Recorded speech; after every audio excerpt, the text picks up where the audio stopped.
Welcome to the Salt Circle Podcast.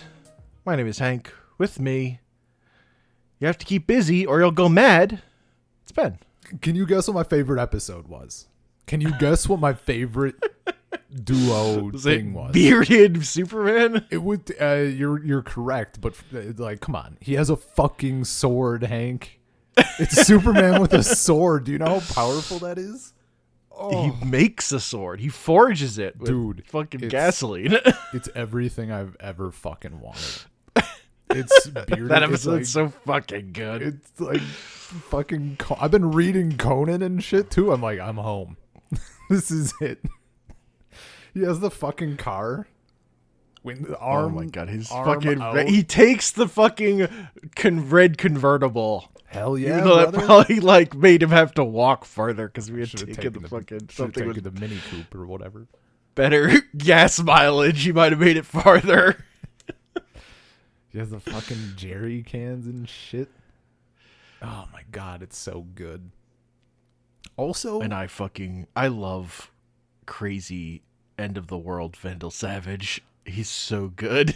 like, I love what they did because it fucking makes sense. I mean, him being a little like off his rocker and shit, but also the fact that he's like, yeah, I regret this. Because, like, dude had 30,000 years. That's the thing.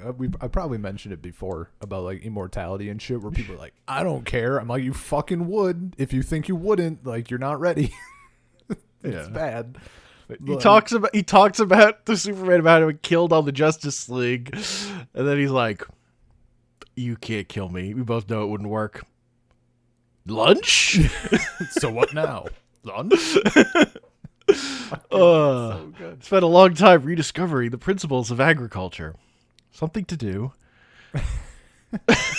You don't strike me as a self-help type of guy. Well, you read what you can. Also, I've got issues with me destroying the earth and all. It's also good. His whole... It's like a perfect episode. He's so casual about it. He's just been around for too fucking long. Dude, for real. And it's so good. It's so fucking good. Because of course you would be. Why would I fucking be bent over this thing that happened 30,000 years ago? The fact that I remember it should be celebrated. God. Oh, it's so fucking good. Also, Can you just build another one? I'm working on it. I'll be done in 50 years. Yeah, dude, the fact that like it's so fucking good, dude. Like it means nothing.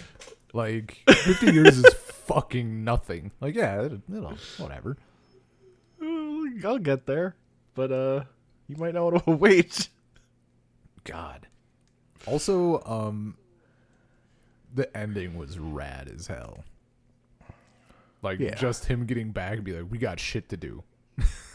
And then it just you can just fucking imagine it. Like you don't need to see them doing the thing, you know? Yeah. Yeah, we don't need to go back to old Vandal Savage. It's much better to leave that character and him like be erased from time and going, thank you. Dude, yeah. And he's chill. I mean, I'd probably be fucking chill. Like, let's be fucking real. Like, he's lived for what? Like, modern Vandal Savage is what? Like, a few thousand years? Caveman, I guess. So, like... Yeah. We could say, like, 10,000 or something. Whatever. Yeah. But, like, another 30,000 on top of that, like... I feel like most people would be ready. You know, like I can fade out of existence. That's cool. I wasn't that invested in the agriculture. A giant regret of his life. He's like, it's being undone. Also, like other people are around. Yeah, that too. That was so like the cool. loneliness. Oh yeah, dude. But also feeling like he deserves it. Yeah, fucking sitting with his. It's that so bit in there about like. Yeah, like you don't get like cheerful, depressed like that in fiction that often, where someone's like completely depressed, but not like, but like they're jovial. Yeah, like they're fucking broken, like, but also yeah, like, yo, well, also yeah, I'm gonna carry a conversation. Want to have lunch? Lunch? Food? The good things. The things that living is about. Look. So you still gotta have lunch. That's true. Rediscover agriculture. Anyway. Perfect episode. I mean, for me, like, I think it's just objectively good, but like for me specifically, like it's hitting every note. Yeah, it's so fucking good. And fucking Lobo. Showing up. God, it's so funny. I love Lobo, dude. I was so happy. That's the other. Yeah, that's right. Like, that's the other reason. Like, the main man. Together again, all 8 of us. Superman's so immediately pissed at him. He's like, your services aren't needed here. Like, come on. It's Lobo. I love Lobo. He's not Justice League material. Doubt. He did get Caliban to say uncle. Throwing cars fucking piled up. I'm like, he did his job. Like, what are you guys talking about? He helped. He's in it for the money, Ben. Fucking Batman being like, he's not dead. I'm not going to the funeral. So unless the laws of thermodynamics have changed, there's still hope. And Alfred's just like, great. Excellent. Perfect. They extremely healthy, sir. They did like the death stuff very good. Like everybody's emotions and stuff. Cause like, you know, he's not Wonder Woman's so fucking ready to murder Toyman. Dude, that and like everybody's just like crying. Yeah. Like, it's so fucking good. And I can tell it's good because I know he's not fucking dead. I know he's coming back. And it's still like getting me a little bit. Like, it's a fucking good to see. At the end, the emotional stuff was really good. I think this is the one I'm thinking of where Flash is like tearing up a bit. Like Flash is crying and Green Lantern says like, dude, it's okay. That's like crazy. That's crazy to me. That like a fucking cartoon in 2003 was like, crying's fine, even though you're a man. Like, that's okay sometimes. That's fucking wild. I mean, it's great. It's so good. I the fucking Superman Revenge Squad. They fucking pull off their hoods, and it's fucking. Yeah, fucking Superman. Like these fucking like children's action figures are like in this cult to murder someone like where they're putting a knife in the table. Dude, yeah, the knife and the fucking dagger. The table has Superman's logo on it. Like, it's so fucking over the top drama. They met on Craigslist. Oh my god. Yeah, looking for Reddit. people, looking for villains who hate Superman. Do you think they just dropped the cash? Presumably, it seems like Metallo was the one who was like setting this up. Do you think he just splurged on like the table and daggers and shit right away, or did they like meet up at like a Denny's first just to make sure they had the numbers? Oh, they had to be Denny's first. Come on. Hey, another one. The fact that Calabac is in it, he's from fucking Apocalypse. Dude, yeah, I'm just like, I was like gaslighting myself. I'm like, am I misremembering something? It has to be me. It couldn't be him. That's weird. Okay. He's just fucking there. Look, they got Craigslist on Apocalypse. That's fine. Calabac versus Batman. He's like, I just took down Wonder Woman. Can't fucking beat me. Batman's like, I don't have to beat you.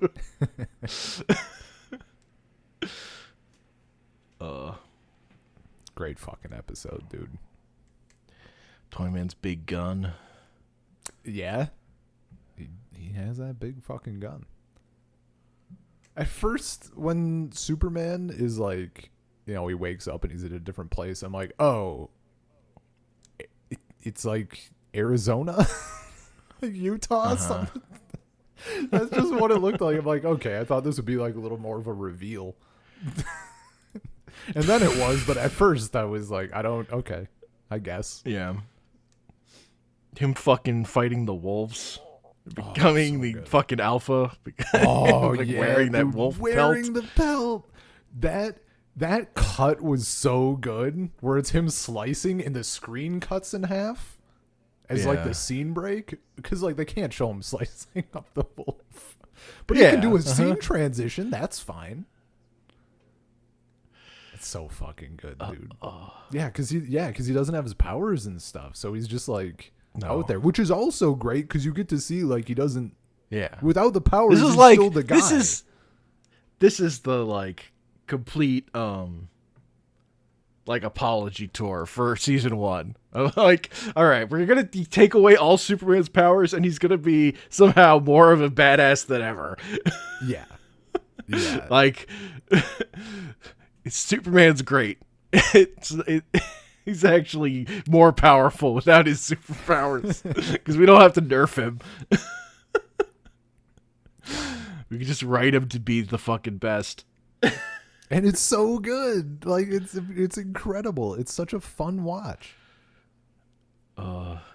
His beard is so good, too. The beard is fucking great.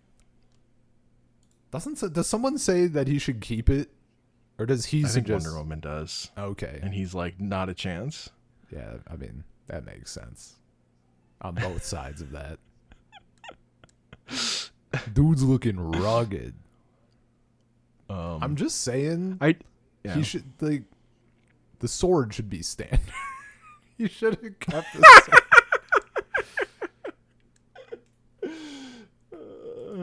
It'd be so good. It was pretty good. It was pretty good. I love it. It's not the first episode in this batch. No. But it was the one that's in my heart, so. Yeah. It's one of the ones where I'm like, we gotta fucking get to this episode. Yeah, I mean, that fucking makes sense. And like the first part's really good, but it's the second part where it's like that's just another level. Oh, that's yeah. Superman in the future. Yeah, dude. 100%. Like it went from being like super good to fucking amazing. Yeah. So fast. Lunch? Good shit. Fucking and Superman falling into the 0-point generator. And then flying out because it's giving his powers back because it's just a fucking tiny sun. Oh yeah, that's so fucking good. Yeah, fucking what do they call them? Like cockroach things or something? I think they call them cockroaches, but like the giant fucking bug things giant that are bugs that angry.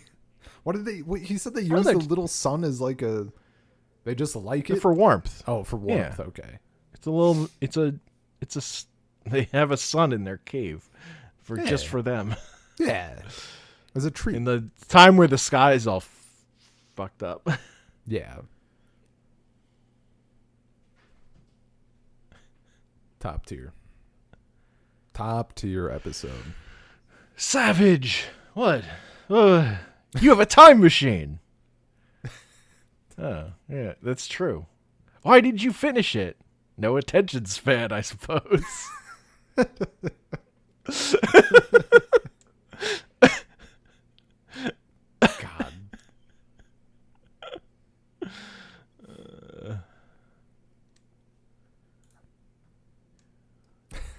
They don't never talk about like why he couldn't just like send a message to his past self telling him fucking don't do this. His past self wouldn't fucking listen. That's my headcanon. It's just like there's no he way. Tried, but he tried. It's just he's not having it. It's a trick. It's a trick, but or they do just not talk about it. Yeah. Well, which is only a thing I thought about, like, on after the 10th time I'd seen this episode or something. I mean, he thinks he deserves punishment for his actions, so... Yeah, no, that doesn't work, because he does want it to not have happened. Yeah. Because, like, in this episode, time travel doesn't it doesn't work in, like, the Marvel way, where it's, like, a split universe kind of thing. This is Back to the Future rules. Yeah. I mean, maybe he just didn't do it yet because he still wanted he needed another 1,000 years of punishment or something. Because it's time travel. He can fix it. Whenever he's done with it, it'll just end. Sure. You just go with that point. Yeah, there's no... he's not in a hurry. Which I also thought, I mean, I guess I did think of this while I was watching. I don't really know how the default rules work for it at this point of Superman's existence. But when he's like, it'll be like another 50 years. Part of me was like, will Superman live another 50 years and be like chilling? Or does he like age... Yeah. Without his powers, he would age normally. I guess. Oh, yeah. Because I was thinking, like, if it's taken 50 years and you're going to be fine, like, it doesn't matter at all. Because you're going back to the same point, in theory, unless there's a reason you can't. But, okay, yeah, no, that's a good point. With no powers, he's just a guy. Yeah. Who can fucking tame a pack of wolves? But, yeah, I mean, look, he's a guy, but he's also the guy. He's still Superman, really. Yeah.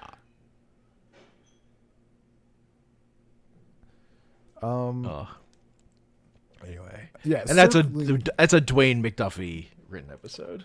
Nice. Yeah, I see that.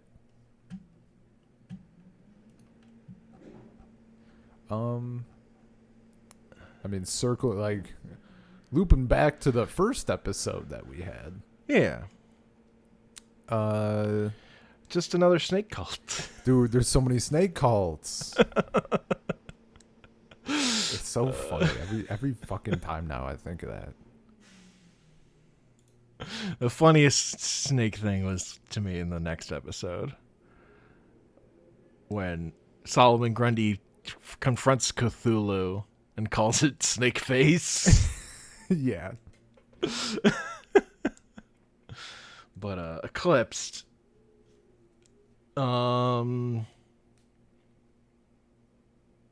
It's all right. I don't know. It's okay. I think it made me happy because they did a thing. They thought of the same thing that I was thinking of, or whatever, which is Hawkgirl is like, we'll just fucking smash it. I'm like, that seems like a bad idea. And then it was a bad idea.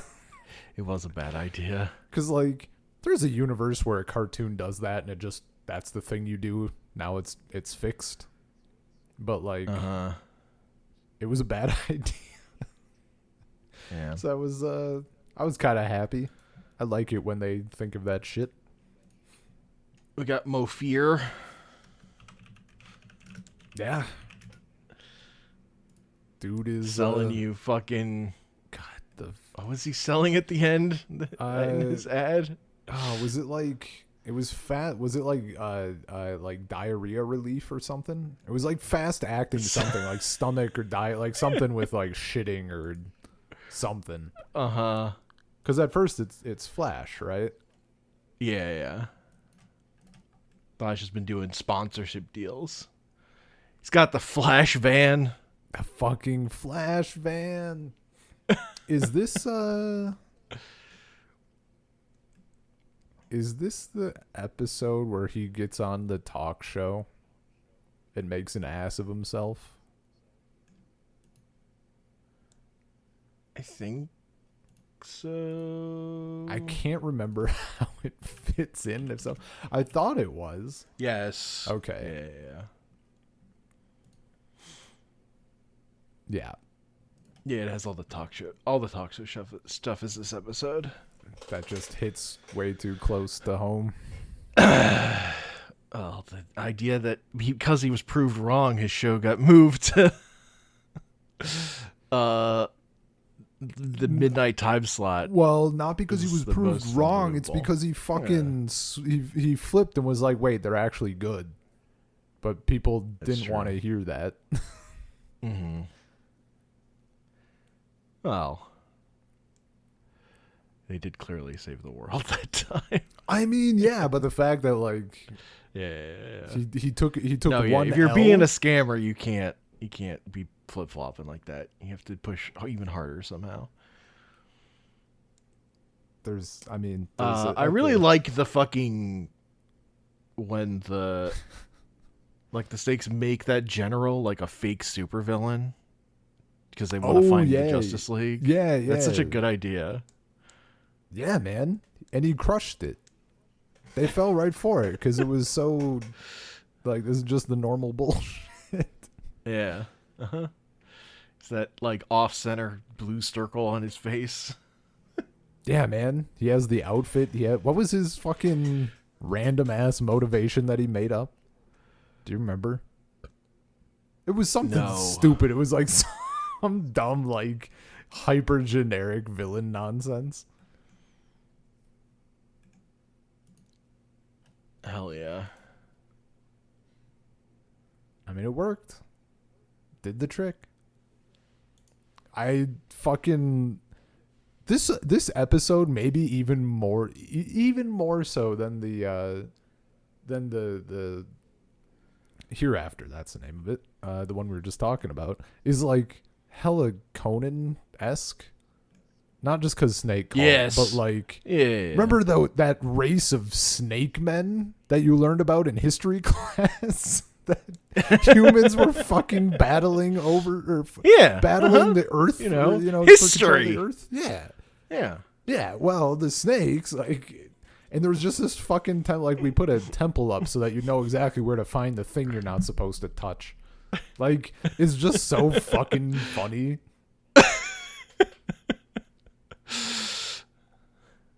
Yeah, snake men were real. They just, they all died.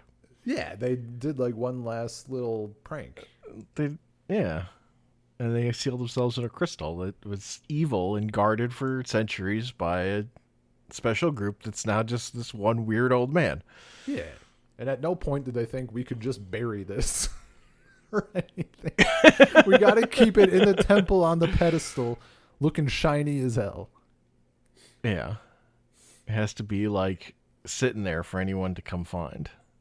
Yeah. It's just like the Dragon Balls. Or just like you just have to murder anyone who tries to get it. Yeah, that too. If they don't have to chop off their heads. No fear. A little too ready to chop people's heads off. I mean, just possessed. Look, it solves the problem. You go a couple decades without chopping anybody's head off, you're fucking ready, dude. Oh yeah. Everybody got their ending, though. It all worked out. You got that sponsorship. Mm-hmm. Fucking sleazy agent dude offering Wonder Woman a job or whatever. And she's like, I'm going to punch him. I'm going to fucking get him.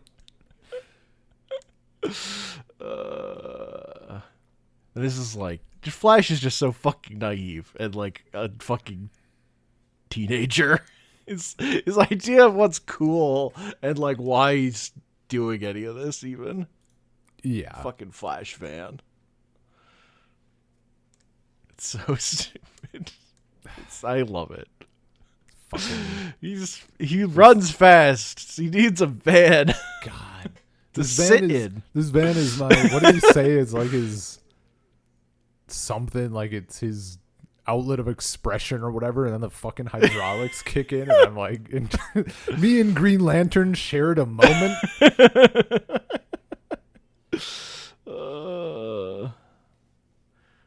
Just ridiculous. It's a place where he can sit and watch TV. God.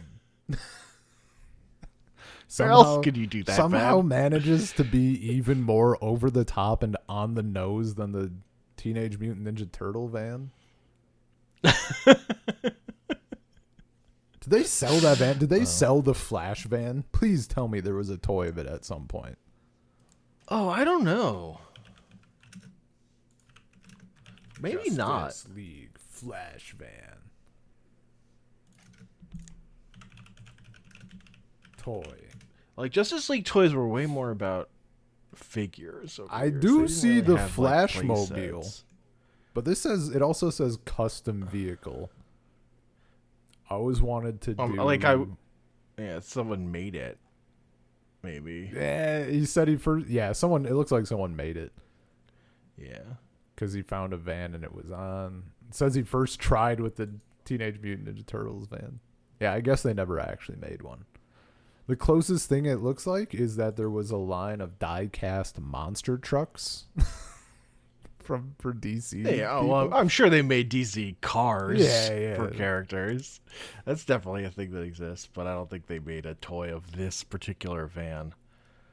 Missed opportunity. Like, I think the deepest cuts are like, for this kind of thing, are like, you know, when they made an action figure of the Clock King or whatever. The three people Like who knew Amanda, him were like, hell yeah. That's great.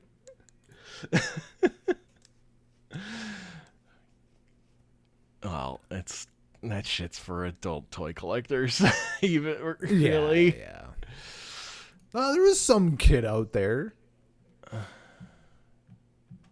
just want this fucking crazy bald, out of control office worker.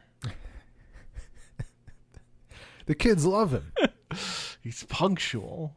It's so evil. He makes everyone be on time. You've made me late. Anyway, I think that's eclipsed. Yeah. It's pretty good, but it's solid. not, one of the best. Yeah. Then we have the Terror Beyond. Yeah, That's a rule.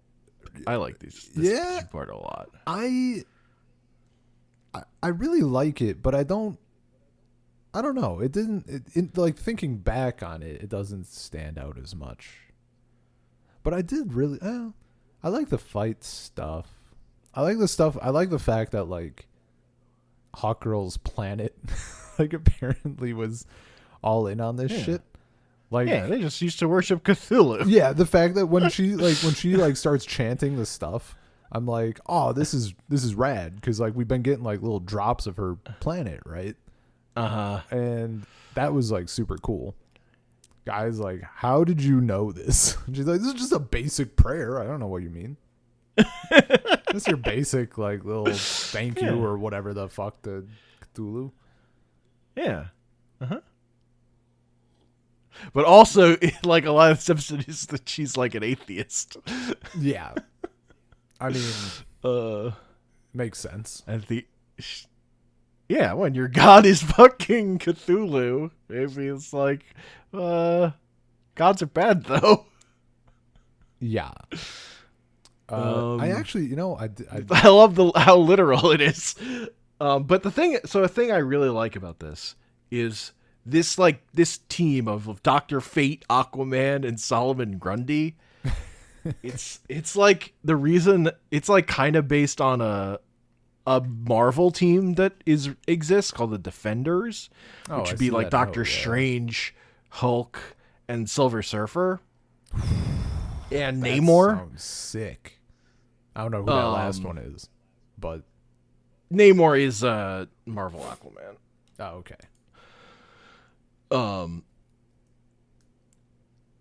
So like, and the reason I really like this episode is they figured out how to make Solomon Grundy great, where they just made him the Hulk, and he's just like fighting the military and wants to be left alone. Hell yeah! It's like, and he's just like unreal strong. Like, you solved it. You solved Solomon Grundy. You just make him the Hulk. All this other shit is like not interesting. Just he's strong and angry. Yeah, now you got it. Hell yeah. Just made like they just solved. He's just like Dwayne McDuffie solved that character. Yeah. Or whoever's idea it was. Well, even in here, like, the stuff they were doing with him was good. Because, like, before, yeah, he was just fucking... just in the context of, like, this show, he was just, like, big and strong. He was just... had nothing. He was just another fucking hireable gun, right? Yeah. He was a guy for Superman. He was a thing for Superman to punch. But this episode, they fucking give him stuff and then they fucking kill him. And make you, like, feel bad that Solomon Grundy is dying. Yeah. Bird nose. And they make they make you care about him by making Hawk Girl care about him, which is fucking great. Yeah. Where, like, they, like, build a rapport and a friendship, and then she has to fucking put him... she has to, like, watch him die. Yeah. Also him, like... I don't know, when he gets, like, his own backstory about what happened to him, and then later he's like, fucking give me back what you took or whatever. You know, like, his fucking soul. Yeah. He learns his backstory. He learns that, like, the thing he's missing is his soul. Yeah. He's like, hey, I want that. Yeah, dude. Fuck gold. They changed his whole character motivation just by telling him his own backstory. Yeah, dude. I love that his name is that's like, you know, this is an old character. His human name was Solomon Gold. So he liked gold. Solomon Grundy, born on a Tuesday. Or Cyrus Gold, that's his name. What's his name before? And I like that it was just like a bunch of different magic. Oh, yeah. That, like, caused him to become what he was. Like, it wasn't any one thing. It's just like this fucking concoction of different magics just, like, stewing for years. And eventually he just walks out of the swamp. Looking for gold.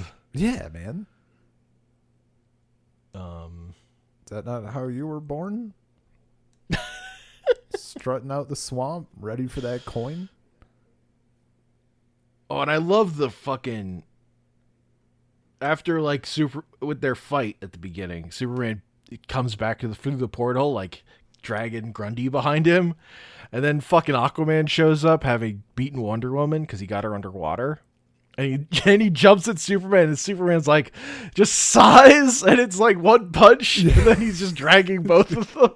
The sigh was so good. But I like it because, like, our heroes are just, they're in the wrong, right? Like, Superman, Wonder Woman, like, they're trying to stop this thing that they don't understand, and they don't know what's going on. But, like, yeah. They're like acting on not good information, and like Hawk Girl's nature of just wanting to hit things is like she's like talking them into it. They like look. They weren't right for sure. Also, nobody fucking told them anything either. No, like, Dr. Fate just needed to say, "We're trying to stop Cthulhu. Fucking back off." Yeah, like there was not an ounce of explanation given. Yeah. They're like, you need to explain yourself. And they're like, I don't need to explain myself to you. Nah. It's like, this is Superman. You should probably just explain. When Superman asks you to explain, probably just explain. Just fucking, it'll save everybody time. You don't need to get in a fight with Superman. Yeah. But I do like the, like, we get like the full force of the way Hawk Girl's mace is just fucking anti-magic. Yeah, She's dude. got the right fucking loadout for this fucking matchup.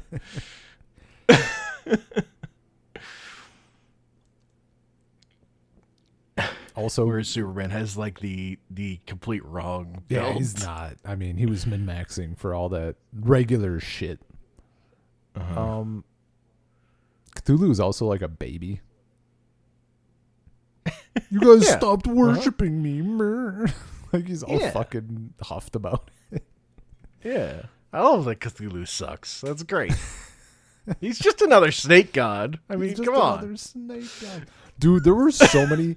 Speaking of snakes and creatures and things, there was so much shit coming through that portal. Like, yes. How many people does Atlantis have? I'm expected to believe that they just dealt with this. Like them and the sharks. Well, they're fighting it with all the all the creatures of the ocean. Okay, but there was like a lot of big shit.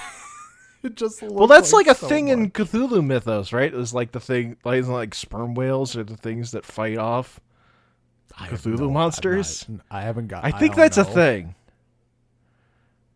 I think like the thing that defends us from Cthulhu monsters is like whales. Yeah, sure. That sounds like a thing that someone from the 1800s.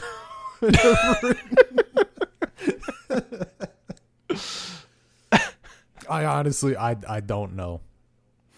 I haven't dove deep into the Cthulhu stuff. I own a copy of the Necronomicon. I have not finished it. So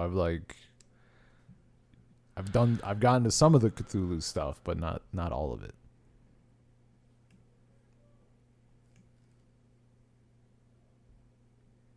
Because I'll be honest, a lot of it is mid. Yeah, there's like so much that's so good, but then like the other half is just like, yeah, this is basic. Yeah, it's like it's some of his stuff that's fucking gross. I mean, like, yeah, I guess I haven't gotten to any gross plot stuff. There's both the explicitly gross, and then there's the once you know he wrote the explicitly gross stuff, and you start thinking about some of the other stuff, then that becomes bad. I don't think I got to anything that like reads bad if you look at it a certain way. I just encountered this stuff like, oh, this cat is just named the N-word. Great. But like that story that I read it in, aside from that, is like fine. You know, there's nothing crazy. Yeah. But yeah, no, that's it's mostly a thing that like pop culture has just taken and made its own. Oh yeah, dude. Better. The shit I've been the giant 11 novel and counting smut series I've been reading has Cthulhu and shit in it. God, I just turned on dark mode on Wikipedia and I was like, it's better, but it doesn't look like Wikipedia to me anymore. I can't. Yeah, I have the same exact problem with dark mode Wikipedia, and I think there's another page that suffers the same problem, and I can't think of what it would be. But yeah, Audacity. When I use dark mode Audacity, I'm like, this. I don't like this. No, I had that. Yes, I had the same problem. Like, oh, this is clean. I'm turning it off though. Yeah. This didn't like break my brain. Yeah. Yeah, they beat Cthulhu. Grundy doesn't make it. Nope. And they have a little funeral for Grundy. That is also true. Says born on a Tuesday. Yeah. Right, that's that. Right. Mm-hmm. I really liked the next episode. Secret Society? Yeah. Got third time's the charm. Who the fuck kept making... I can't think of who was the one making comments about Giganta, but every time they did, I was like, you get it. Like, she like turns giant. Someone like made some sort of like very, very mild innuendo almost comment, and I'm like, yeah, you fucking get it. Like, where is she? Why is this the first time I'm hearing of Giganta? And then I find out it's a Wonder Woman villain. I'm like, shit, I gotta read Wonder Woman. It's too funny. She's a lady that gets big. Dude, what more do you fucking need? That's I forget what fucking number it is from Fiona and Cake when she gets big. She's like, this is one of my top 3 fantasies. Dude, ladies just want to voiced by Jennifer Hale. Yeah, I saw that. I think I looked up when I was like trying to figure out what her deal is. Yeah. Sorry, the mic's dusty. We just haven't recorded in so long. I saw there's like one of the special features of the voice actress, and Jennifer Hale was talking about playing Giganta. It's like, but her strength comes from her girl thing. This is such a good phrase.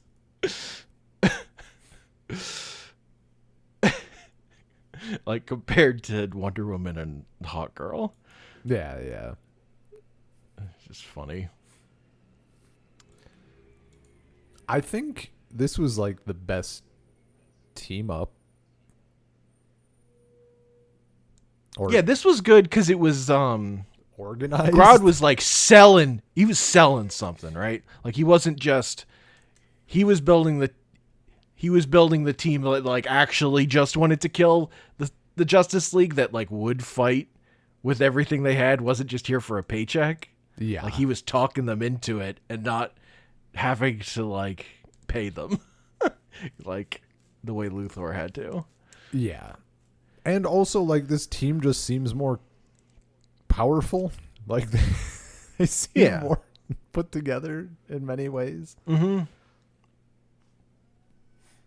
Yeah, because they exist to fight the Justice. They're like exist to like be like, here's a person for each matchup or whatever, rather than like, I don't know, just a team. Yeah, just a group. Yeah, it's like hate picking in draft.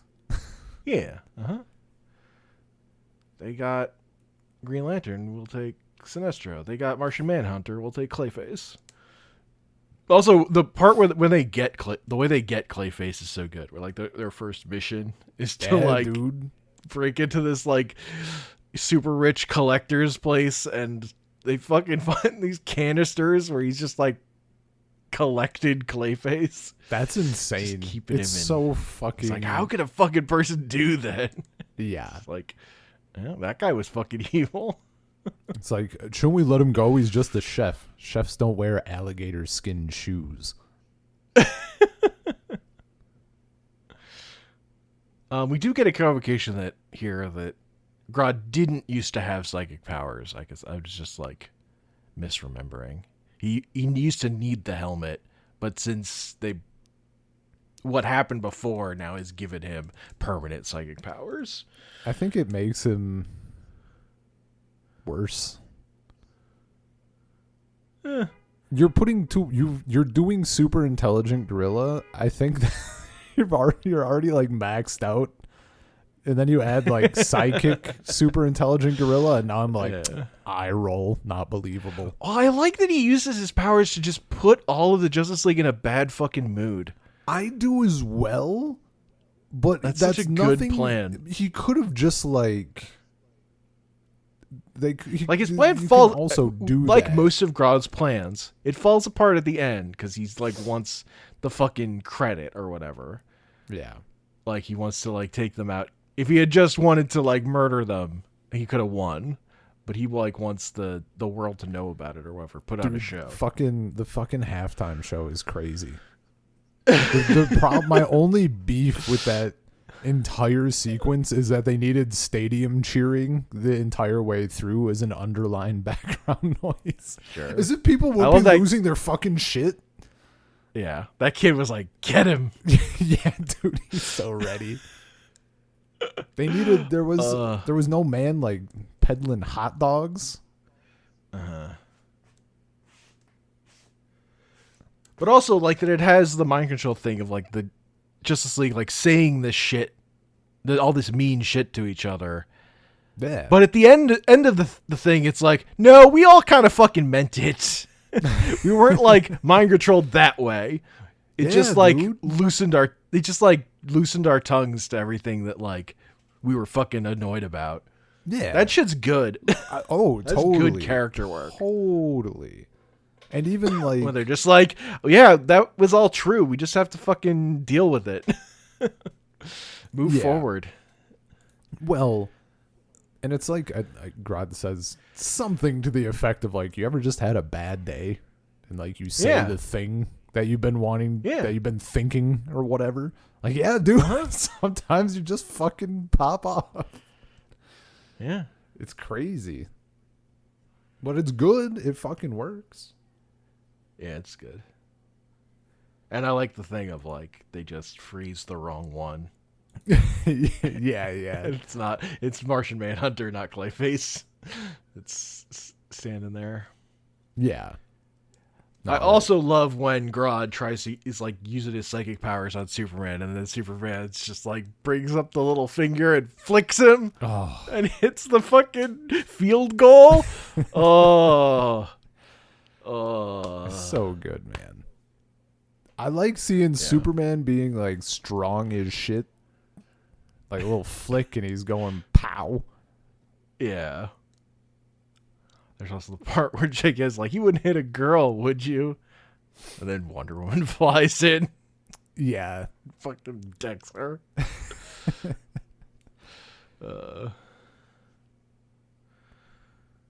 I would have hit her. There's no room he should for have hit her. Yeah, like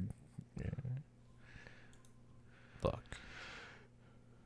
He's still just sometimes, he's Clark Kent. Yeah. We just have Sinestro is just here. Like we just have another evil Green Lantern. Like Star Sapphire and no explanation. Yeah, I was kind of thinking of that. I was like, this just we needed an antonym, I guess. Yeah. To this. Sure. Why not? Yeah. He has a backstory. Do we have time for it? No. No time. We want to do the superhero team up. We're not fucking building up every one of these fucking jobbers. I don't think the mic will pick it up, but if you can hear children in the background, that's just there's kids. They're cheering for Superman. Getting the field goal. They're doing their shit. They're on like scooters or something outside. I'm on the 8th floor, but like that shit echoes hard because it's all cement and everything. Man, it's finally Killer Frost, who's literally here just to murder. Oh yeah, dude. She's like fucking ready. She wants that body count. Mm-hmm. Like she's literally what just she likes like to do. Fucking. It's a dangerous thing to have on your team. Literally, the person who's just gonna murder people behind your back constantly. Isn't that like how she's introduced? Is like she likes killing people. Yes, her name is Killer Frost. She likes to murder. God, this is why she's here. It's like it's the fucking, you're like in Blazing Saddle or whatever when they're getting the the people like, what skills do you have? Murder. Mm-hmm. Yeah. I do like the supervillains doing like the trust building exercises. The trust falls. Fuck. It was so good though because you got to see that happening at the same time as like the Justice League coming apart. Yeah, like they're trying to like practicing for the first time and it's like all going bad. Yeah, dude. It's so good. And like it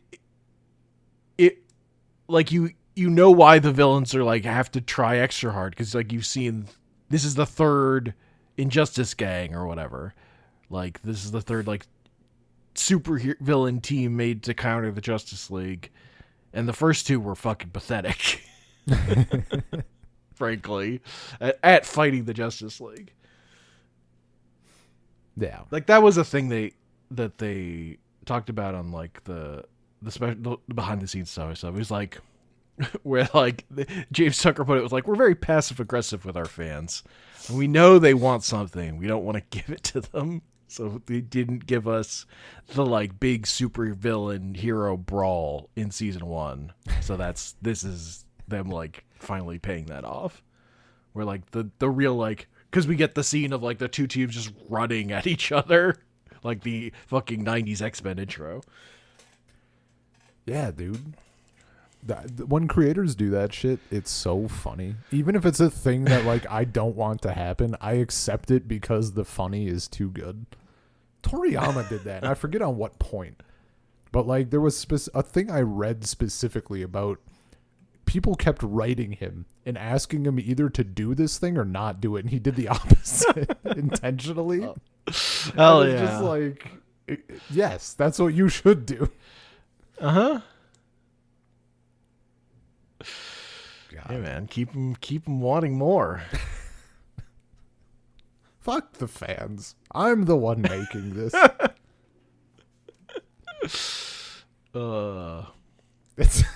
It's I forget if it was actually oh my god, why am I blank? Who did Smash Bros? Why am I blanking on the name? Who's like the main dude? I think it's him. Smash Bros. Creator. Sakurai. I think it was him. Like someone at an interview or something like asked him about like the fan projects or competitive or something, and I forget how they asked it, but he was like clearly annoyed. He's like, "Have you ever made a video game?"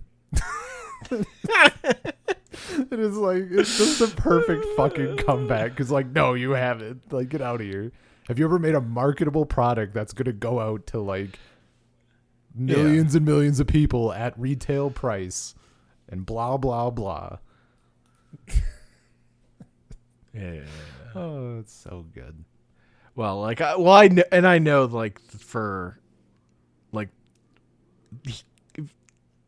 the competitive community for Smash is, like, just really fucking annoying to Nintendo for that game. Oh, yeah. Because it's such a bigger thing, and they're, like, just trying to make a fun thing for Children, casual basically. fans. And then there's this small community that just wants to take it too seriously. Yeah. And, like, pull out elements of the game that make it fun. It's like, at least there's someone out there who's, like, made a game that, like, refused to do that and kept the game, like, nonsense. The fact that... Instead of going all Concord. Concord failed because it didn't have alts, clearly. Yeah. And among other reasons. Many other reasons. It's kind of unbelievable to me that they put in the like you have Jesus, I'm just losing my Slippy launcher for Smash, and you can't even play with items. It's not even a fucking option. Like, that's crazy to me. Yeah. Ridiculous. But yeah, creators like doing a thing just because people not doing a thing just because people want it. Like, that's fine. I'm cool with it. Yeah. Like, you can fucking make up your own house rules and do that shit on your own, but just like know that it's kind of better because you're doing it on your own. Oh yeah. Like, there are ways in which everything becomes worse if the company's making a thing in that way. I'll say, I think, like, for tournament stuff, especially with like Melee, I feel like Nintendo gets like, they shut shit down and like they rain on a parade in a way that's stupid. Like, don't support them if you don't want to, but like, just let them fucking do whatever on this 23-year-old game. I mostly agree with that, but also there's been real, like, they have to worry about, like, fucking predators in their communities way more, and the Smash community has not proven to be, like, great. Always. Yeah. Like, they have, like, it's, when you make games for children, everything's worse about the internet and community, okay? Yeah, that's true. That's true. Like, they could do a better job at managing it. Like, they could at least make it closer to the way they run Pokemon, but Yeah. But also, I kind of get it. No, with the one you're like the upside of it for them is not worth the fucking negatives, the headaches. Yeah. But it is crazy that Smash Brothers doesn't get to be at Evo. That is crazy. I mean, no one would play it anyway. No, it would get played. It'd be interesting to see where it'd fall in terms of numbers. I think it was big when it was there. I don't remember. But I'm pretty sure because it brings in a whole different audience. Like, it just makes Evo a bigger all the event. predators. I mean, there are plenty of No, there aren't. also. No, there fucking aren't. Try to throw a bone. Nope. No. I don't actually, to be clear, I don't actually think that every Smash player is a predator. I am a big fan of implying that they are. Anyway. Regarding Justice League. Yeah. So then it's Hereafter, which we already talked about. Yeah. I went through that one pretty fully. And we got Wild Cards. Wild Cards is crazy. Like, Hereafter is my favorite episode of this batch. Uh-huh. Like, it's just too powerful. But I love Wild Cards so much because it's so fun. And like the concept of doing like the TV show thing is so good, and they do it so fucking well. Doing it all in real time. Dude, when the timer comes up and I look at the time code, I'm like, this is great. He's like, and it's like not like a regular number. Like, it's so for this TV show we're making. Yeah, it's so good. It's so perfect, dude. And like, they have the multiple camera angles, and like all of the shots then are like from those cameras. So you have all these weird angles that we haven't seen in any of this shit before. Mm-hmm. Also, once again, it's the Joker. I have to remind myself that this is before Batman Beyond. Like, he's just having fun still. I love the opening, the opening scene. It's like, you can't let them have it. What? Why? It's the Joker. And the guy's face. He's like, oh no. And then they're like, sold time. We made it in time. And all the other channels also changed. I guess they bought air on every station. You bought airtime on every channel. Another fun detail of this that you probably missed is the voice actors for the Royal Flush Gang are all the voice actors for the Teen Titans characters, because that show had like just started this year too. Yeah, it's like a hidden crossover where they used all those voice actors, and that's just fun.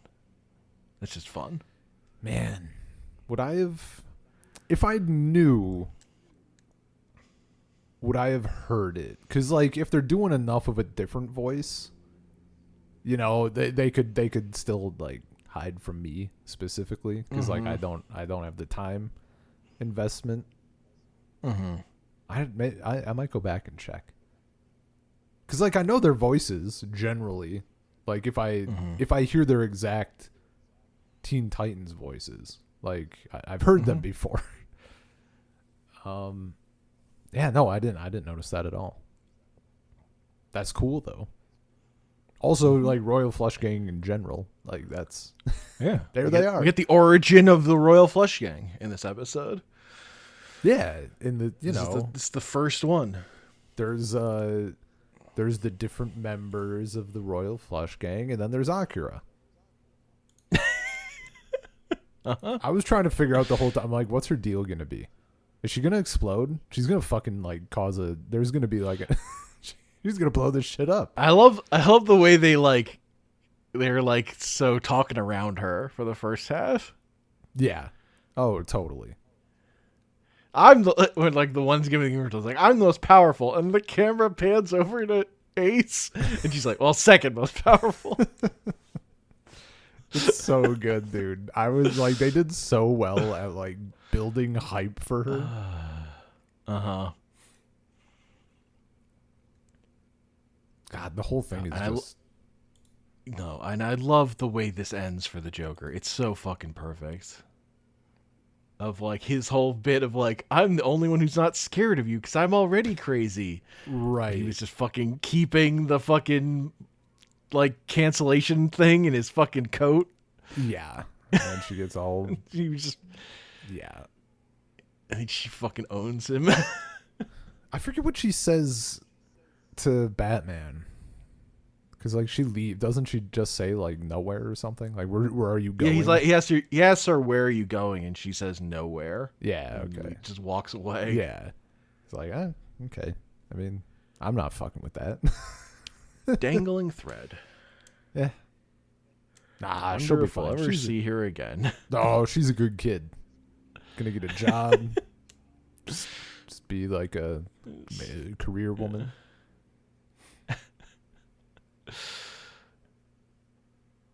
And I just like the Joker's plan. It's just like create a stupid amount of chaos, specifically for ratings. Entertaining chaos. Ratings. Oh, it's so good. It's such a good Joker plot. It's an incredible Joker plot, and like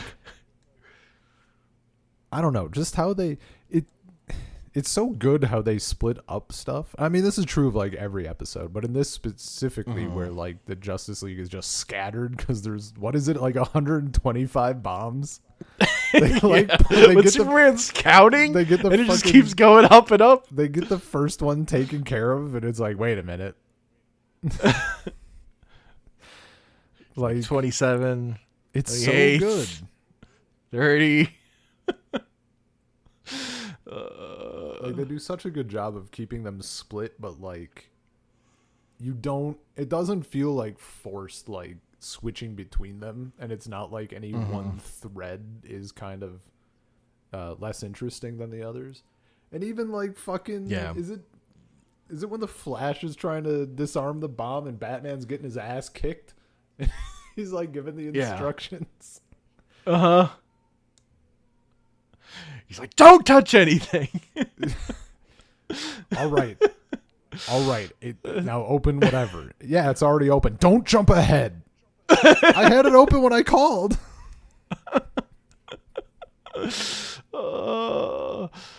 And then Flash just has to fucking like speed the bomb out of town. Let it blow up. That shit was so hype. Cause that's like, it made me think of I mean that's like the it's like the money shot you get with any speed character, right? Is like it's like the Quicksilver thing from whatever fucking movie I haven't seen, where he's like plucking the bullets out of the air or whatever, and he's like walking around and everything's like frozen. Like that's what you like. That's you do that. That's just like the unwritten contract or whatever. You got to have one of those. And like seeing everything kind of frozen like that, and then like that, it took me a second to figure out like what's going on. It's like, oh, we're seeing this like from his perspective, and he's like running it out as it's exploding in slow motion or whatever. And he comes back, and I'm just like, it's everything. It's so perfect. It's so fucking good. Because they don't do Flash that all the time. Flash is a character where he is most of the time his power level is corked, and only occasionally do they uncork it to solve a problem. Yeah, his power ceiling is fucking crazy, but he's just nowhere near close to it most of the time. Yeah, I've read Kingdom Come. I know what goes on.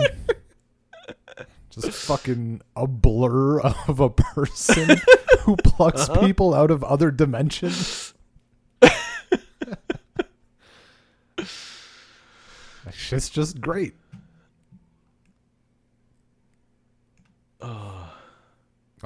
It was so the cool Harley to see. stuff in this. Oh my god, the way that they do shit with her, like talking to the camera and stuff, is so good. Then when fucking Batman talks her into like the getting jealous, yeah, and the Joker is like, "Oh, I didn't see that coming." And then he like re-talks her back around. And then he fucking backhands her because he's like, he just like knows intrinsically that she let Batman to him. Yeah. Like he's like seen a whole step ahead. He's like, Batman, where the fuck are you? I know you're here. The fucking bit where when she's still in the helicopter and it's like, he wants a close shot. He's just yelling for them to get closer. Man, the whole thing is just so the fact that it stays in that mode for the entire time is so wild. Like, yeah, it's really good. It's just so, I'm just so glad that they keep it in that mode, because like it would have been easy to just do the thing and then like break it at some point, because it's like, we're not doing that for the whole time, but they're like, we're fucking doing it the whole time, and it's so good. Yeah.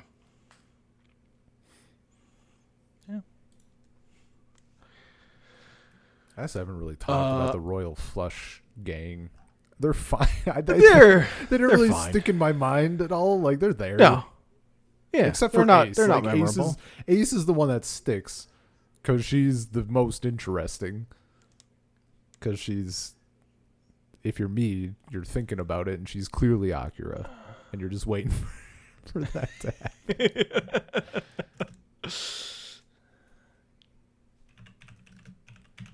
Yeah. Yeah, I forget which one. Here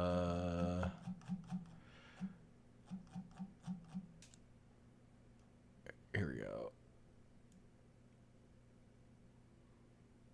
go. 10. I like 10's thing where he's invulnerable, so he's not fucking worried about the bomb going off. He just wants to fucking win his fight against Superman. Oh, like, yeah. Then I'll win. And then fucking King is like, I'm not fucking invincible. I'm out of here. Yeah, that bit was good. What the fuck? Bro. And 10 is one where it's like, it's really the same voice as Cyborg, basically, because they're both like strong. Yeah, I didn't even. God, I need to go back and check. I didn't even fucking pick up on it at all. Maybe I can't even remember because it has been a while since I watched it at this point. I can't even remember if I was like noticing who they were, or like noticing familiarity rather. Yeah. Mm-hmm. No, and they're like kind of nothing. Like Jack is fucking nothing. Yeah, especially.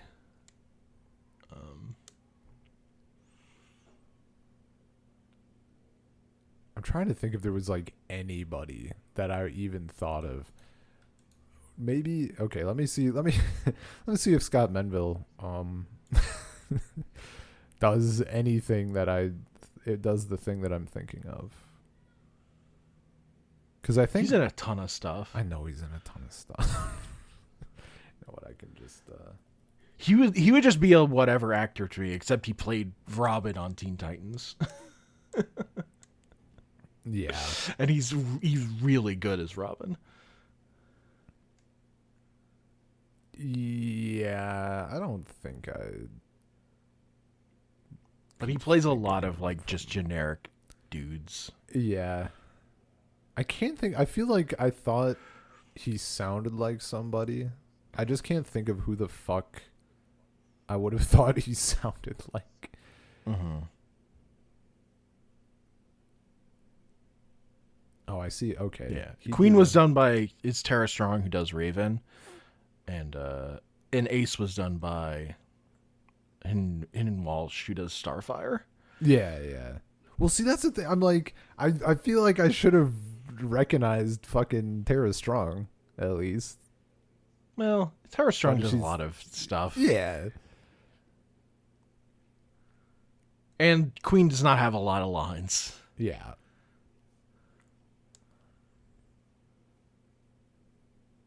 Yeah.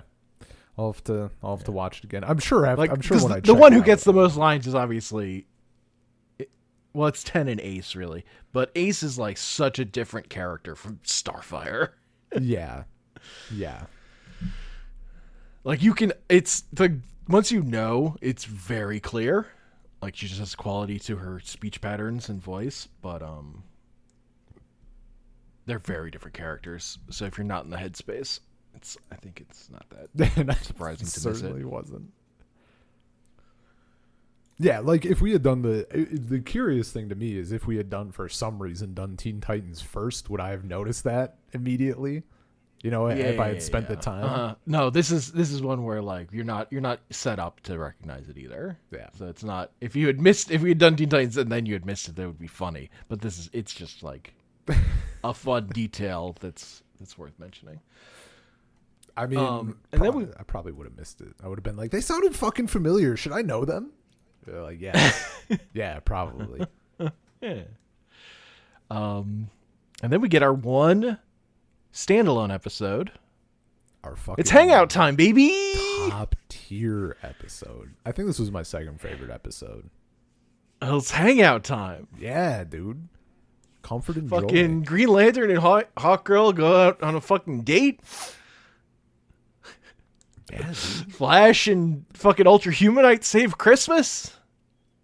That, I fucking love it though. I just like it's just so good. Like I love this is like such a great Christmas episode to have. Yeah, this is a Paul Dini special. Like just there's like a world where it's like we're not the villain is still like gonna be a villain and it's just like around Christmas and shit. Just have him be like, it's fucking Christmas. All right. Like, it's perfect. That's what I want. Just take me back to prison. Dude, and then he has the tree and he's like looking at the tree and he's like happy a little bit. Like he has some good feelings. Like Yeah. I like that shit. Because we don't He reprograms that rapping duck to tell stories. do that fucking duck that's like, yeah. It's just fucking farting all over the place. I'm like, the kids would eat this shit up for sure. Flash is like, kind of liked when it farted.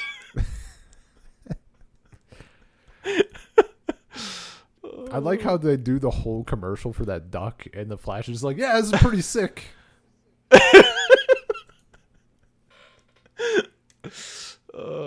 He knows what speaks to kids. Yeah, dude. It's the purity.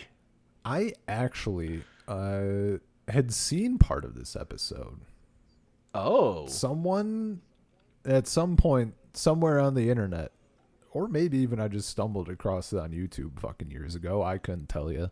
I did see like portions, not the whole thing, but like a tiny bit of the Superman Martian Manhunter bits.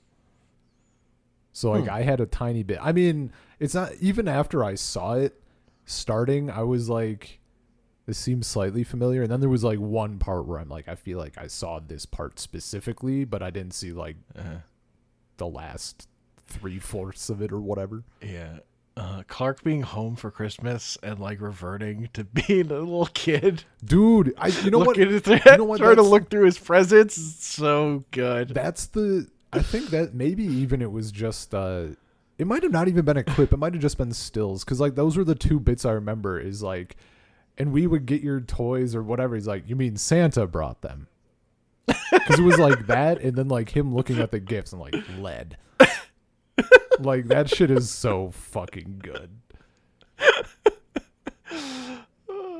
And just so funny. like having, I don't know, like it just makes you feel warm watching them. Like Yeah. they're they have this person in their They're home, people. and like they're just being themselves, and it's nice and warm, and Yeah. He's like, It's the hangout time payoff. We're spending all this time watching them punch their problems. Dude, and just like, he's like, but I didn't bring you anything. They're like, that's fine, dude. Like, don't worry about it. Like, it's not expected. Yeah. And then and then the fucking payoff, like he's singing at the end, and they're like, and he got the cat to like him. He said he didn't bring anything. Like, actually choked me up a little bit, because like it's such a nice. It feels genuine, No, him in his like regular Martian form, sitting in the window, petting the cat. Yeah, singing his Martian song. It's so fucking good. Yeah, dude, it's so good. And like they just. I think whenever, not whenever, but like, I think it's very easy for kid shows to like, this is like it's a little bit cheesy. It's like edging on that territory, and it's like feel good holiday stuff. It's very easy for it to just feel like, yes, this is our cheesy holiday moment. But it actually feels super sincere, which is just like, I mean, wow, go fucking figure.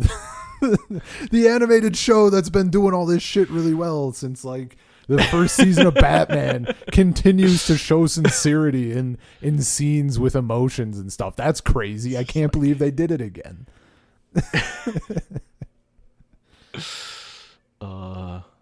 We didn't talk about the end of Wild Cards, where we finally get the Green Lantern hot girl fucking That's true. kiss. We did miss that. I finally fucking did it. Finally. It's like, I'm tired of waiting. He takes off the helmet. It's still look, and Ben cries. I'm gonna tell you, it's not her face. I'm gonna tell you, it's just look at her fucking human ass face, and then look at it. When I think her human face looks good. Why?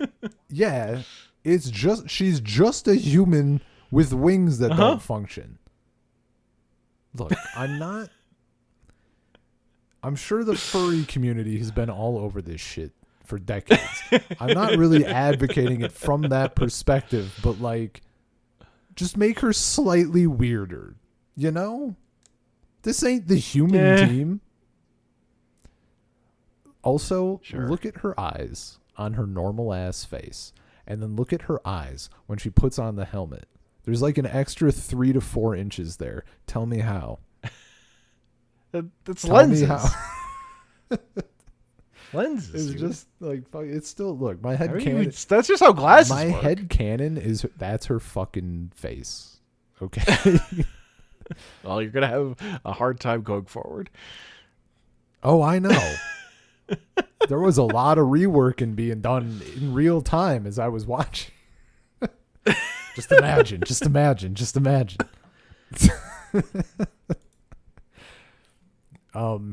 But their shit for the Christmas episode is also very good. Yes. Like, no, it's great that we finally get the payoff, and then we get immediately just like them like going on a date, like just having time together, good time together before we fucking tear it all down and kick over the sandcastle that we've so meticulously built up over these 2 seasons. But that episode's great.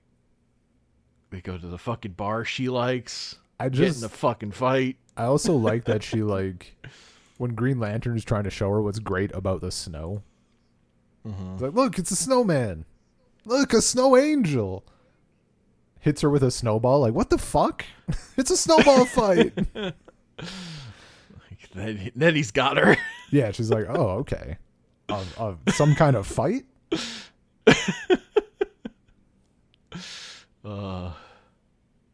I do love that what she really likes to do is go to a bar and start a fucking brawl. Dude, it's so perfect. And the fact that like the dude knows her. Like she's been here that many times.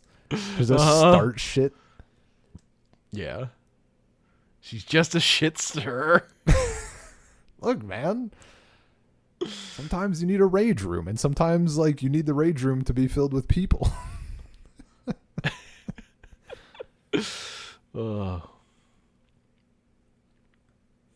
I honestly forget. I see on the wiki it says that Batman spends Christmas on Watchtower duty. I honestly forget what we get of him. Do we get like anything past like crime never sleeps or whatever? I can't remember at all. I don't remember. Yeah. It must not be much. Which makes sense. Like you establish that bit and then you do the other stuff. Yeah, super good episode. And then it all comes crashing down. Yeah. The season finale. Yeah.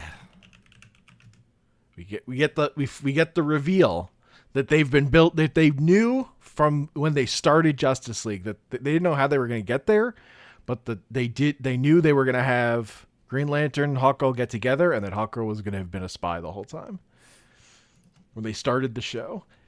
And what's crazy is they put out like background character info for all the characters, and for her, like, it was just a lie. What they like put out as like, this is her backstory of like what her life was like, is just fucking misinformation. That's great. No, it's I mean, I was surprised at how far they had her go, I guess, is how I'll phrase it. Mm-hmm. Like, you expect her to have the change of heart, right? I don't think that was, or not the change of heart, but like not to fully commit. But she only has a change of heart because they're gonna fucking blow up the earth. Yeah. Like for a fucking the equivalent of like an interstate. Yeah, They're fucking They're Marvin the Martian. No, but just like, I don't know. I was just surprised, you know? It kind of blew me away. Like, damn, she really fucking did it. Her, as soon as the people show up, I'm like, she is 100% like engaged to someone else. Like, I'm calling this immediately. Yeah. And that paid off. I've seen media now. I've seen shows. Hell yeah. I've seen enough things through the course of this podcast exclusively. I'm picking up everything. Yeah. This is one where originally this guy was going to be Hawkman, and DC talked him out of it, so he's a Hawkman analog. That makes sense, because Hawkman is like a good guy, right? Yeah. Yeah. not the type to fucking blow up a planet for. Yeah.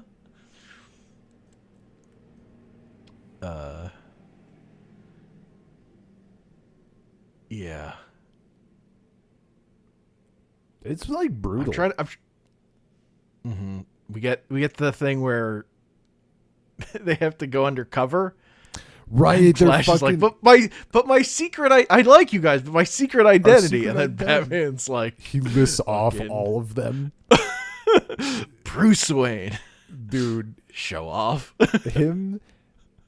But the fact that he knows all of them, the fact that he just lists them off is so fucking good, because they could have done it where they all go around and like say like, oh, we're all gonna share, but no, he just fucking knew the whole time.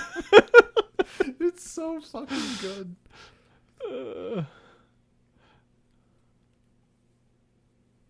And then this is actually technically, I think, when we find out that this Flash is Wally. Like, technically, it could have been Barry. It could have been Barry Allen before this. Yeah, just like in Barry Allen Flash and DC Superhero Girls. That's where he's from. Okay.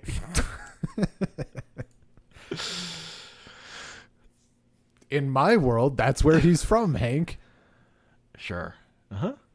He's not from 1960 or whatever. Nope. He works at a dessert shop. Yeah. When was Barry Allen Flash? It's 1967. No. Yeah. Wasn't this a showcase? 1956? 1956. Wasn't Flash like a whole thing? Isn't there? Because like there's a Flash before Barry Allen too, but he doesn't have this kind of costume. He has like a little hat. But like, I know Jay Garrick. I know plenty of characters or plenty of heroes go through like different alter egos, right? Like throughout the years, there's a different. I can't even fucking think of a good example on the spot, but like you have your different people playing a hero or being a hero. Wasn't Flash one of the more contentious ones? Like, weren't people like, don't they get fucking pissy about like, this is my Flash, in a way that people don't for some other characters or something? I mean, I would say people get there are people who get that way about all the characters. So sure, yeah. I don't know that that's unique to the Flash. Like it's most evident. I think it was most evident about Green Lantern when Green Lantern wasn't like the Hal Jordan fans. I think were the worst about it in comics. Partly because the way they got rid of Hal Jordan was fucking bad, but sure, okay. Like that didn't help, but also those people were fucking monsters about it. Like they were pre-internet really fucking annoying about it. Yeah. Probably what happened is I read a write-up on like Flash stuff, and that skewed it to me feeling like people were more pissed about that than other stuff, even though I just happened to not see anything about those. That's original Jay Garrick Flash. Like he's more based on like Hermes stuff. Mercury, Hermes, yeah. Yeah, Mercury. I mean, it's like this. It's like the same time as like Green Lantern gets changed from like old school Week to Wood Green Lantern to modern Week to Yellow Green Lantern, where like they're rebooting these characters as like more sci-fi based. Sure. Rather than just like magic or whatever. Yeah. Like Barry Allen gets his powers because like chemicals explode on him. I don't know how G. Garrick gets his powers, but whatever. But also like Flash is like, if you get into Flash comics, like they're all about bringing back all the old Flashes. Like the best Flash stories like involve like the history of the character. I don't know. Sure. So it's like that's a weird thing to get. The thing is, Barry Allen is a character who had like a definitive death in a big story. And I think it sucks that they brought him back, because it wasn't like his most memorable. He's like most, because he was like, a character that like disappeared in the 80s, the late 80s or whatever. His main thing is like he wore a bow tie. He's a blonde guy who wore a bow tie. That's all Barry Allen was. He wasn't a character. He wasn't like a person. He was a nerd. He had his fucking lunch money taken. Okay. Like, unless you're like really invested in boring white dudes, I can't imagine being that's like, my favorite. Barry archetype. Allen was my guy. Because Wally is also just a white dude. He has red hair, and he has a little more fun. But I thought blondes had more fun. So yeah. Anyway, the best one is actually Impulse, Bart Allen. He's from the future. He grew up inside a video game. Nah. And Wally West was originally also he was Kid Flash first. Like he was Flash's sidekick who was the kid version, and then he graduated into becoming Flash. Gotcha. So like he's in Teen Titans comics. Look, this is the double-edged sword of of comics. Anything can happen, which is magical, except everything does happen, which sometimes sucks. Yeah. And like this is like you read a hobby trauma and you think it's like special.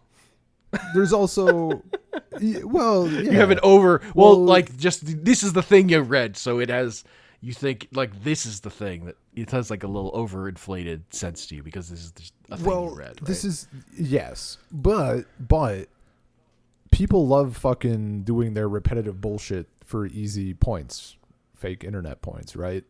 So like, Oh yeah. My thinking, especially with comics, my thinking was like, and these write-ups have been actually nice because like generally they're just informative, right?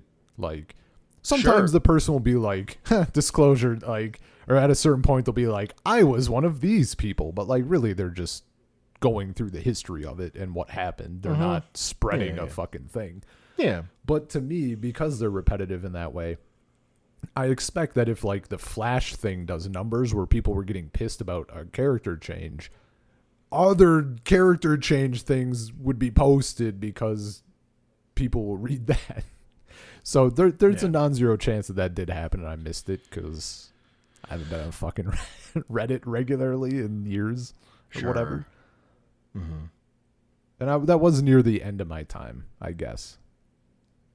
But that's also because I was like scrolling through literally the entire fucking popular page every day, which is insane. More content than anyone should be fucking taking in. Why was I depressed all that time? Why was I fucking feeling terrible? I can't figure it out. Well, maybe it was a chicken or the egg situation also.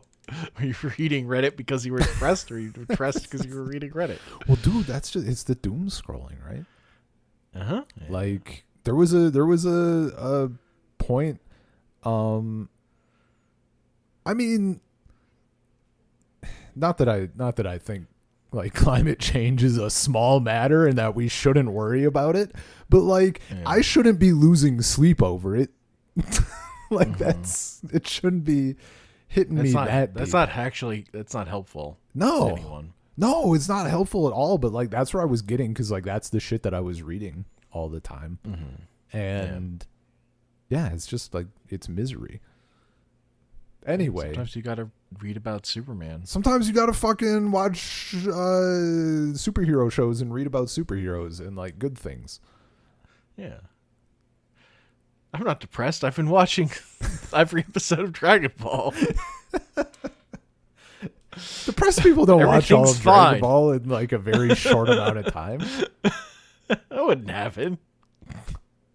Depressed, free time. That's not something that you do. That's not something that the sort of stuff you have when you read all of Rumiko Takahashi's works in like a week. Anyway, back to Star-Crossed. Yeah. The breakout was very good. When when they get imprisoned. And then the dude has to come feed Wonder Woman and she says, I don't bite a little too seductively, and then she leans in a little too seductively and fucking bites him and then gets the knife. Oh, it's so good. What a dumb bitch. That dude had like, how do you not fucking see that coming 1,000 miles away? I would have fallen for it too. I'm talking a big time. I'd be dead. I'd be fucking one punch to the thorax. I'd be fucking out. It's all over. Yeah, man. That's fucking Wonder Woman. Yep. She's so fucking cool. And she's so fucking she cold. Yeah, dude. She's like ready. It's fucking great. And she's so fucking mad at Hawk Girl. She never forgives her. Dude. I mean, like, it's understandable. I should leave you to burn. God. Yeah. Lets her out.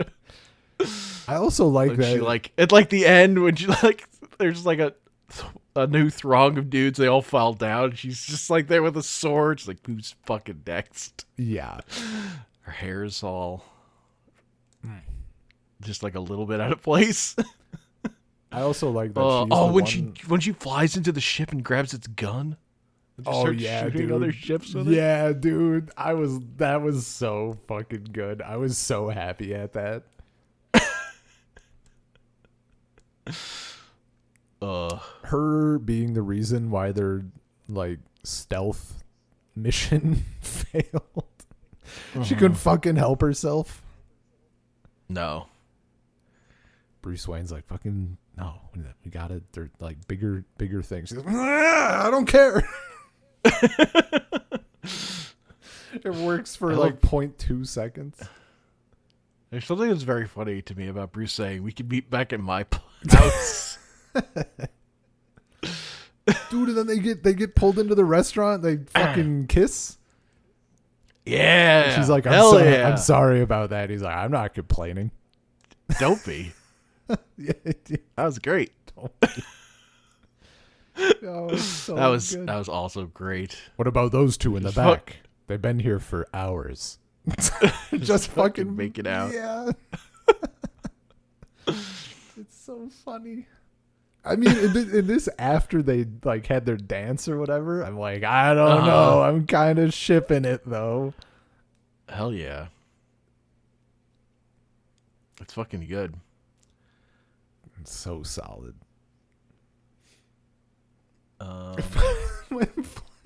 When they get to the Bat Cave and Flash is like, what does he say? The penny is right fucking there, but he's like, is that a giant shark or something? There's a dinosaur. Dinosaur, but like the giant penny's right there. He's just ignoring the cooler thing.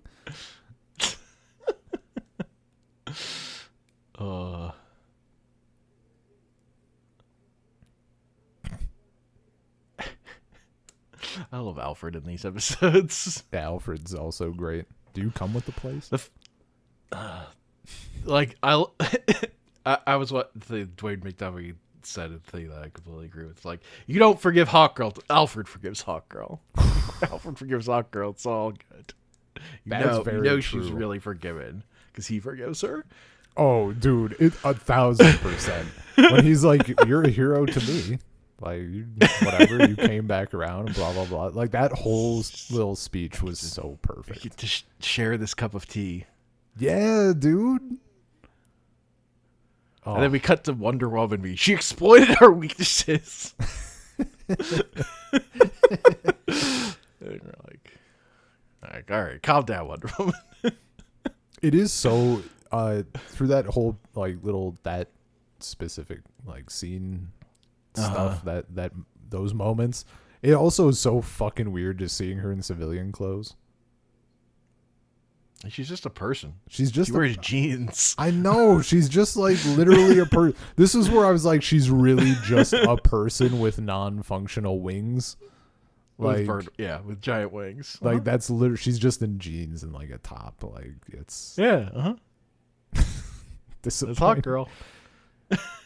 And her, I mean, aside from her weird face, which my memory has, grafted. See, I forgive all of it because I think her design is good. I like her face. Her design is good, and the way they draw her hair. The way they draw her hair is very good. Yeah. I just reminded myself for some reason when she is eating the food, what's his name is like offering her food or whatever, like, oh, these are your favorite, and it's like a whole weird thing because it's been like 5 years, but they're treating it like it's been like 1,000 years. I don't know. It was kind of weird. Like, as someone who sometimes doesn't have his favorite things that he used to have, like back in Wisconsin, for like, I think the record at this point is like, was it like 2 years? Maybe. Over COVID stuff. Like, I wasn't like, this is a brat. Like, it's not that long. It was just a little 5 years. Just a little 5 years is longer than 2 years. 5 years is longer than, but not like. And you don't know how long it's been, like what she was doing before this mission. I also, suppose. Like, there's also the stuff where like he was in a prison war camp for fucking years. That's not my problem. Well, I feel like that's part of why their relationship's fucking weird. Oh, like not, it's not like yeah. they've just been apart. No, not the relation. Specifically, it was like with how she was reacting to the food stuff. Yeah, I think she's just like, your mind is elsewhere. Like, period. Also, I guess. Yeah. I'd never treat a fucking brat that way. I tell you what. Could be 10, 20, 30 years. I'm not going to fucking be that way with brat sauerkraut. Absolutely not. No, sir. but what if it was something you really liked? That is something I really liked. Oh, okay. All right. Rotten sauerkraut? Are you kidding me? Top tier. Right. Top tier food. I am. Get Green Lantern's fucking ring breaking, Yeah. which I think made people, like some fans, like the hardcore Green Lantern fans, mad. It's like, you can't break the ring. It's unbreakable. And Bruce Timm is like, fucking watch me, bitch. That's like his attitude of the commentary I was watching. He's like, what do you mean I can't break it? I fucking just did. Fucking come and stop me. This isn't one of your stupid comic books. I did it. I broke the ring 30 minutes ago. Yeah. Oh my god, that's very funny. You can't break the ring. And I'm just sitting there as someone who doesn't fucking know. Like, yeah, that sucks. Uh-huh. Oh man, that's so fucking funny. I could do whatever I want.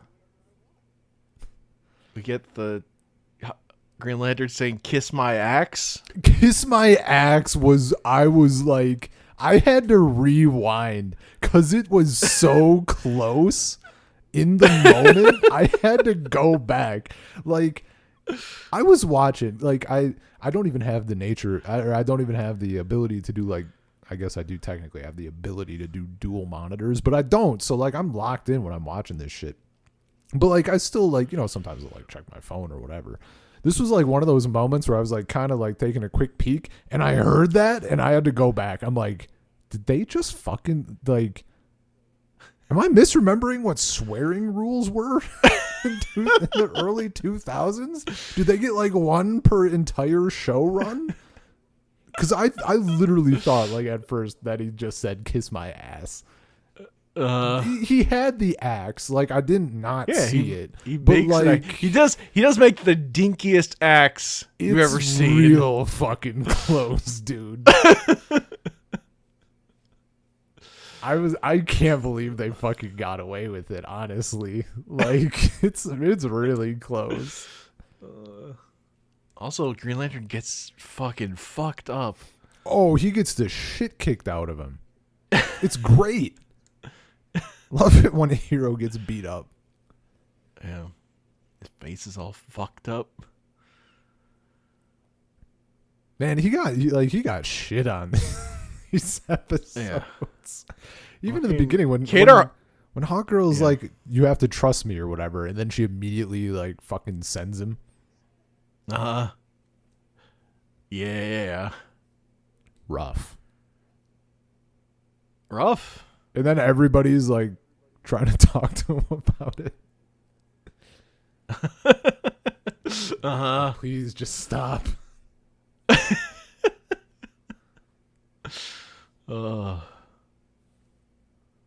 He sheds a tear at the end. Yeah. He still loves her. I'm so fucking excited to like see where this shit goes. Because we get into Unlimited, right? Yep, Unlimited is season 1 of Unlimited is next. Now, does that? I actually haven't checked the timeline in a while. Does that like pick up where this left off, or do we get like a skip? I guess in both in the show and in real time. Like, does it just? It's basically just the next season of Justice League in terms of production. Okay, so it wasn't like there was like years between it or anything. No. Okay. It starts in July of 2004, and this ended in May of 2004. Okay. Okay, yeah. So it was really just a fucking continuation. Fuck, I didn't know it was that close. That's like super close. Well, I guess Starcross came out a little bit like, so Comfort and Joy came out December 13th, well timed. And then they had a break, and then Starcross came out in May. And then Justice League Unlimited came back in July. Okay. Regularly. Nice. Then, like, on production, they were just working on the show as they went, right? Like, they didn't have any. They just rolled from one thing to another thing. They did make Starcross thinking that could be their final episode. Like, they made it not knowing if the show was going to continue. Gotcha. And then the show continued. So it's the same staff. Gotcha. The way they put it's like, yeah, we finally figured out how to make good episodes of Justice League, so let's blow it all up and start over. That's too easy. Got to make it even harder. Raise the difficulty ceiling on the show. Hell yeah, dude. And add frankly too many people. Oh, like in Unlimited, they like add a bunch more. I mean, Unlimited ads is it like also like cameos for every fucking character they want to do. Getting on screen. It's not even like people aren't even there that aren't even characters. They're just fucking in the background. I'm not kind of stuff. I don't want to spoil myself, so I'm not looking at like names. I'm letting the length of the text box glaze past my eyes, but I do see a very long text box for like supporting characters. There's a lot of people. So I'm just gonna say this now because you won't even notice. I don't think Flash is even pick up everything. Okay, I don't think Flash is in the next season of Justice League. You think I would? He just doesn't have any lines. Absence of Flash. It's like not for any reason. They're just busy with other things. I would have fucking noticed. Well, he's like, because he shows up, but he doesn't have any lines. He's like in a big fight. But I would have fucking noticed. I think I would have noticed because he talks a lot. He's like, okay, I'll admit it. I'll say quipping. why I didn't know if you'd notice. Because I didn't fucking realize it till it was pointed out to me. I think I would have picked up because he's like the one who's like quipping a lot. Yeah. So I feel like I would have noticed. I just didn't think about it until years later. I'm like, wait a minute. Flash doesn't have any fucking lines in that season. That was very funny. That's wild. I 100% would have noticed. But I'm a people person. I love people. All right. But we are into now single episode stories for this next season. Ooh. Man, that's going to be no weird. more two-parters. That's going to be weird. Do we have any? Does the season end on a two-parter? I don't even fucking remember. Yeah, it ends with one two-parter. Okay. We have one two-parter at the end. But the season finale. I guess I'm down for it. I like having the two-parters, but like there is something to be said about getting to do more stories. They have a little more opportunity to do some funny episodes. God bless. This season? God bless. That's what we like. Not that I admit, like these were so well done. It's not. I didn't really Yeah. care about their absence, but like, fuck, dude. Just give me the nonsense. Yeah, you could just do. You could take a harder swing, I think, when you just have like some single episodes to go a little further. Yeah. I don't know. I Unlimited is fucking really fucking good. I I think season 2 is probably the best, but that's because season 2 is like one story for the whole back half of its season. Gotcha. Like that one actually goes extremely hard the other way, where like it's like secretly is like like a 5-parter or something. But they just don't or like a 4-parter. They just don't really make it an official 4-parter. That's nothing. Have you watched modern TV? It's like a 24-parter. Yeah, but I fucking hate that about modern. And that's not true. Imagine a modern season of television getting 24 episodes. It's like 8-parters. Yeah. That's the whole season. Look, I'll be real. This is like the lightest spoiler for a future podcast episode. Watching Ursa Yatsura remake, I'm like, why couldn't they just do fucking 200 episodes again? Just do it. Just send it. They did. There's like 46. What, 46? That's not 200. How many chapters of the manga are there? They didn't even get through all of it in the original. They get further in the new one than they did in the original. Yeah, that makes sense because they stick with the double feature thing, which is lets you get through it more. But I was just thinking, like, you don't see anything getting made with like. Well, look, they're still making fucking episodic episodes that, and even episodes that have like 2 stories per episode, like sometimes 3. It's not like actual modern Western TV for Ursa Yatsura. It's not Western modern television where like get like the Acolyte and it's one story for 8 episodes or whatever, and like it just with like the kind of stuff that would just be so much better if it were just like episodic stories that were driven about the characters. Like genre fiction like that just works so much better at that level than it does like you just made a movie. Yeah. That like and like not like you just made a 3-hour movie. So it just like had fucking filler and you just needed to cut stuff because your story I hate it. I'm like so sick of it. Yeah. Yeah. That's why I started watching Homicide: Life on the Street. Fucking cop show from the 90s. Episodic television. Although that actually has an ongoing narrative. On top of. It's not pure episodic. It does have like an ongoing like single case that's like a through line. No cop show is purely episodic. They all have. That's not true. That's not true. Name one. Law and Order is pretty fucking close. There is some just because like cast members purely. Change. Yeah.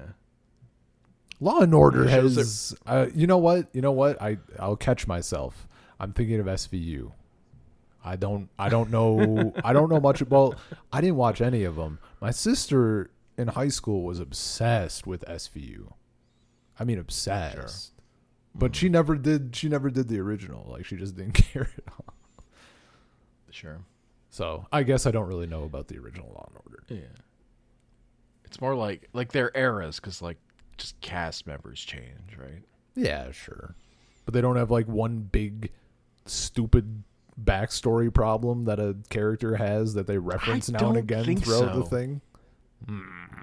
I have trouble believing it, but I'll take you at your word. I haven't watched Law and Order since I was a kid. Yeah. And even then I was like, Homicide's better.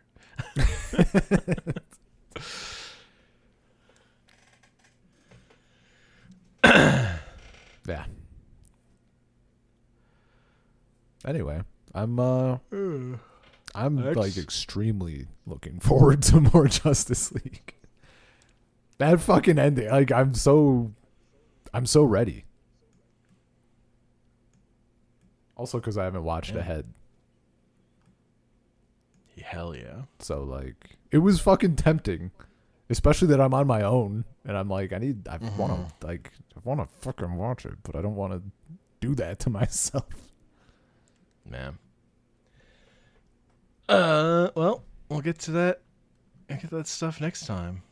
You'll get fucking introduced to see some stuff to look forward to. You're gonna meet Justice League's version of Amanda Waller. Oh yeah, the one that doesn't suck ass according to you. Uh-huh. Nice. Yeah. And other stuff. I don't want to spoil. Okay. So yeah, two things to look forward to. Oh, we'll get our first question episode. The fuck is that? Question being the character Rorschach was based on. Oh. Does he look down and whisper no? This version of the question is so fucking funny. Hell It's yeah. so good. Nice. It's the writers wrote the episode with him and they were like, I just want to write more question episodes. he's like super conspiracy guy, but it's actually funny. Nice. Yeah, man. Anyway, that's Justice League regular.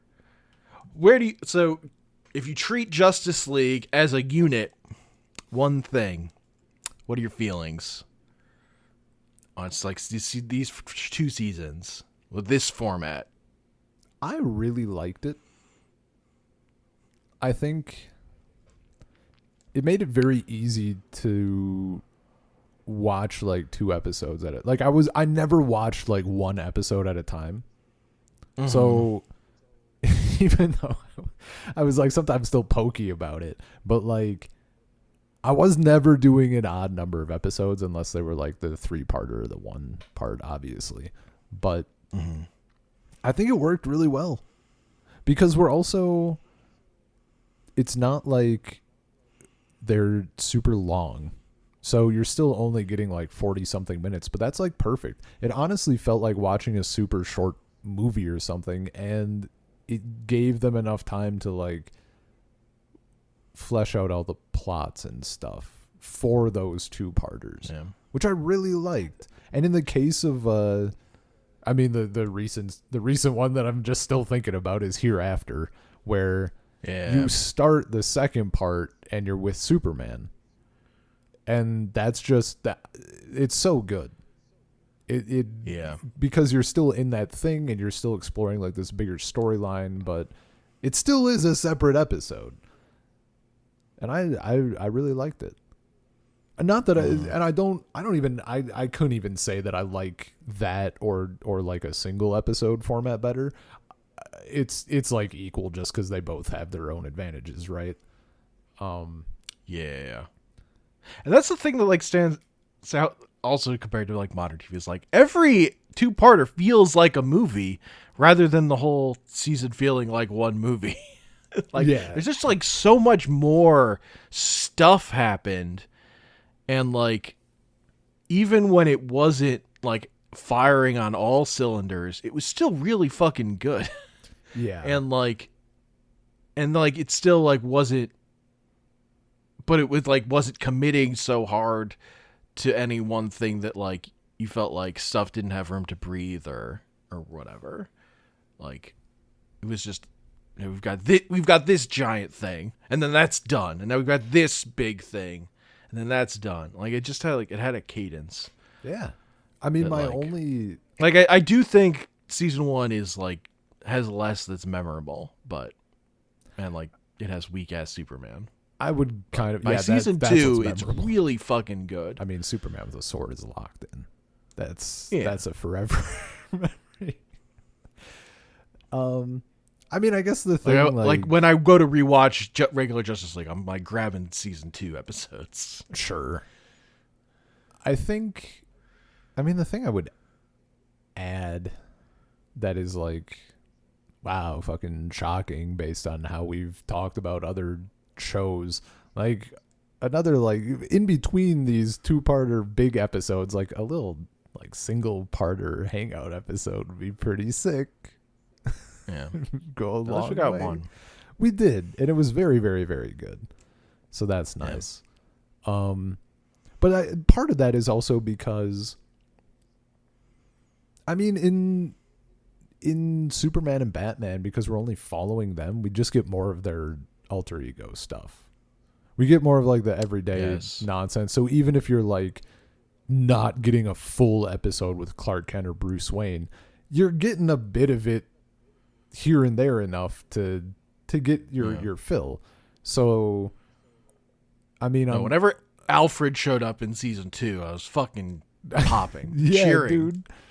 I mean, cheering for Alfred. He has a killer line every fucking time. He does not miss. I guess, while watching Justice League, it's like, because we're not getting quite as much of that stuff. That's why, like, watching Bruce Wayne and Wonder Woman fucking dance is like the toppest tier. Like, yes, they starve you, and then they throw you a little scrap, and you're like, that's like part of incredible. That's part of the like power of not giving you what you want, and then eventually fucking delivering to, right? Yeah, it's like 100%. when you fucking nail it, it fucking hits. Yeah. So like, there's that to be said, but you know, like a tiny bit more would have been pretty cool just to see, like. Not even. I mean, we got fucking Batman and Wonder Woman making out. That's pretty fucking good. I know, but like, you know, we got some stuff with like Green Lantern. Yeah, we got. I mean, because we got more stuff. I think with like Green Lantern in his normal life. I feel like. Anyone else? Oh, we got like nothing for Flash, and like obviously nothing, not really anything for Hawkgirl. No, his real life is hanging out in the Flash van. That's just exclusively just chilling. But it's real solid. I'll say, I'm trying to think like where I would put it. I mean, I think season 1 I still like a little bit less than Superman and Batman.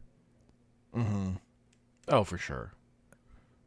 It's hard to tell. I mean, season 2 is a lot more difficult to place. It's and it's a like, because it's it's a good. different beast. Yeah, it really is, honestly. Like, I feel like, I mean, that's a good like, it's out kind of for me. amazing. I kind of don't want what a different show it is. Yeah. I mean, I said it in the other episode. Like, when you said that they do all this stuff like to recalibrate a little and adjust, I was expecting that to happen over the course of like this season, and it just was like bam. Like, we fixed it. It's fucking immediately. they figured it between seasons. They fucking figured it out. Yeah. And it's and that's like great. Yeah, because like they set out to fix it with their first episodes, and then it was fixed. Yeah, and then the rest of the season was really good. It's just amazing, honestly. Yeah, dude. Because the way they describe it was like turning, like we finally got there, but it was like turning around an ocean liner. Just like a lot of work.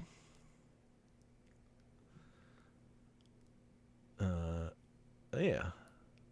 I have one last tease for you for this season of Justice League Unlimited we're going to watch.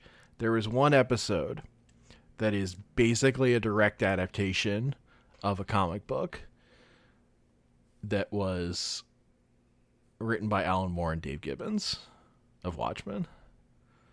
Nice. It's a good fucking episode. Hell yeah. And it's like basically there's like they cut out some stuff. Like I think Robin is in the comic, but other than that, it's like pretty much that comic. Watch me miss all of it.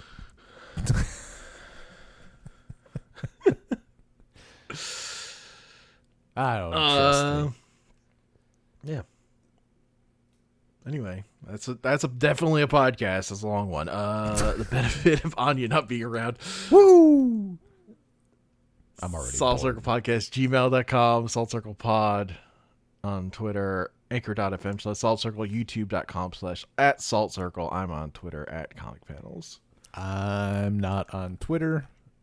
I do technically have a YouTube. I don't really post anything regularly, but I do occasionally play a game. That's just Drathius. I don't even know if I mentioned this to you. I recently started up a Letterboxd. I think I followed you. Okay. Yeah, I fired up that account again. Not that I use Letterboxd anymore in a long time. Yeah, I mean, it's at the point where like, or really two things happened. I watched a couple of movies and I was mulling over them. And I think talking with you, being on this podcast and like talking about stuff now, I think about things more and like how and why I feel about them and all that shit.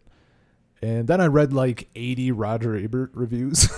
On Hell films. yeah. I was like, damn, I kind of want to put down words about films, even though it's just kind of like my own brand of stuff. Because before I did have that account, I was just kind of doing memes about like how serial friendly films are, which is funny. But if you're not going to do that frequently and commit to it, it's just kind of shit, which is why I deleted it. But now I figured like I can do a little think piece, tiny thing on films that I watch and what I think about them. So if people want to follow me for my thoughts there, that's I think Roger Ebert reviews and taking away I could do this is like perfectly the correct read, because so much of his reviews are like, most of the paragraphs are just summarizing the movie, dude, which you don't need to do. No, that was honestly like, it's kind of a complaint. But that's part of his job. But like, it's his reactions are so like emotional, like how he was feeling about the movie that he just watched, and like they would, if you read a lot of him, it would be like you could tell his mood would be like affect how he felt about movies and stuff. It was just, you could get a really good feel for like just him like as like a journal through his movie reviews. I kind of think is one of the most underrated aspects of like what was great about reading him regularly. Well, that's the thing too. Well, I was reading, because like obviously the man had a fucking incredible amount of film knowledge. Like the way he's, he has the capability to reference people and films and how these things connect and shit. But reading all of his stuff didn't make me feel like I had to have that to put down my thoughts about the movie that I watched, which is kind of crazy, because I feel like when a lot of people try to be a film critic, that's how they come off, as like, you need to know this shit. If you don't understand that Star Wars was influenced by Kurosawa, like, why are you writing about it? It's like, because I fucking like lightsabers, jackass. That's why. Roger Ebert wrote a review of Gamera. It was like, Gamera is powered by farts. the one that like sent me was his he wrote a review for like the Tim and Eric movie and he gave it half a star. And at a certain point he's like, I gotta tap out, because every time I think about this, my prose gets worse. And like, I know I have a thing about like all the movies I've hated, but this is like, I can't do it. I'm like, this is it. This is great. This is just a good read. So I want to write. I mean, the thing is, this is the crux of the problem. If I want to write about movies that I watch, I also have to watch movies. Yeah. Which I can do like for the next week and a half or whatever. Hell yeah. That's not true. Ani likes watching movies. There's overlap. We watched The Boy and the Heron together, which is what sparked this. Oh yeah, I still haven't seen that. Yeah, I don't have like a particular drive to. That tracks. Yeah, and I just want to also throw out the thing I always start with Roger Ebert, which is my two favorite pieces of writing he did after he had lost his like ability to talk, and like when his jaw was gone. He wrote an article about making out, and he wrote an article about eating. They're incredible. I read an excerpt from the one about eating. Is it where he talks about like eating versus dining? Like that comes up in it? Yeah, eating in public. Dude, No, I'll go look for those because just that excerpt was like crazy good. The making out one is just like full of pictures of people making out. Very funny. Anyway, peace. Peace.